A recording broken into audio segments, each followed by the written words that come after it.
भारत की 10 सबसे पुरानी मिठाइयां जो आज भी वैसे ही बनती हैं। नंबर 10, केरल की पारंपरिक मिठाई अदा प्रसाद चावल के आटे, गुड़ और नारियल से बनती है। इसे केले के पत्तों में लपेटकर भाप में पकाया जाता है, जिससे इसका स्वाद और भी निखरता है। यह मिठाई खास तौर पर ओणम जैसे त्योहारों में भगवान को भोग के रूप में अर्पित की जाती है। सदियों से यह मिठाई वैसे ही बनती आ रही है और आज भी केरल के गांवों में पारंपरिक विधि से इसे बनाया जाता है। इसका स्वाद मीठा, हल्का और खुशबूदार होता है। यह मिठाई स्वास्थ्यवर्धक भी मानी जाती है क्योंकि इसमें प्राकृतिक सामग्री का इस्तेमाल होता है। नंबर 9, राजस्थान की प्रसिद्ध घेवर मिठाई मैदे और घी से बनती है, जिसे तीज और रक्षाबंधन जैसे त्योहारों पर विशेष रूप से बनाया जाता है। इसे घी में तलकर फिर चाशनी में डुबोया जाता है, जिससे इसकी बाहरी सतह करारी और अंदर से मुलायम रहती है। घेवर की अलग अलग किस्में होती हैं, जैसे कि मेवा घेवर, पिस्ता घेवर और मलाई घेवर। यह मिठाई राजस्थान की शाही ठाठ बाट को दर्शाती है और आज भी जयपुर, जोधपुर और उदयपुर के बाजारों में पारंपरिक तरीके से बनती है। इसकी खुशबू और मिठास दूर दूर तक मशहूर है। नंबर 8, मालपुआ एक प्राचीन भारतीय मिठाई है जो आटे, दूध और गुड़ या चीनी से बनती है। इसे घी में तला जाता है और ऊपर से चीनी की चाशनी डाली जाती है। यह मिठाई होली, दशहरा और अन्य त्योहारों पर बड़े चाव से खाई जाती है। मालपुआ की सबसे खास बात इसकी नरम और रसदार बनावट होती है। कई जगहों पर इसे केले या मावे के साथ भी बनाया जाता है, जो इसे और भी स्वादिष्ट बनाता है। नंबर 7, अनरसा गुड़ और चावल के आटे से बनती है, जिसे दिवाली और छठ पूजा जैसे त्योहारों पर विशेष रूप से तैयार किया जाता है। चावल को कई दिनों तक पानी में भिगोकर फिर पीसकर गुड़ के साथ मिलाया जाता है। इसके बाद छोटी छोटी टिक्कियां बनाकर तिल लगाकर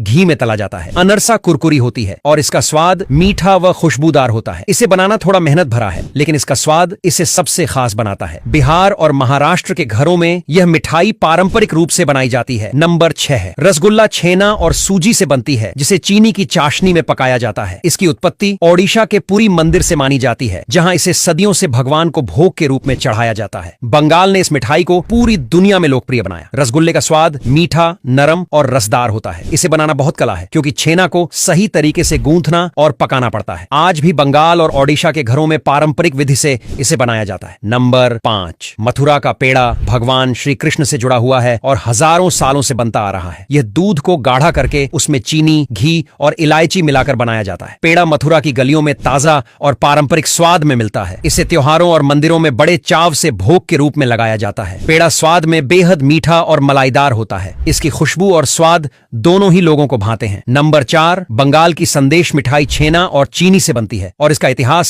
16वीं सदी से माना जाता है। इसे पारंपरिक लकड़ी या मिट्टी के सांचे में डाला जाता है, जिससे इसे खास आकार मिलता है। कभी कभी इसे केसर या पिस्ता से सजाया जाता है। संदेश का स्वाद नरम और मीठा होता है। बंगाल की मिठाई दुकानों में यह आज भी पारंपरिक विधि से बनती है और त्योहारों में खास पसंद की जाती है। नंबर 3, मैसूर पाक की शुरुआत कर्नाटक के मैसूर शहर से हुई थी, जब एक रसोइये ने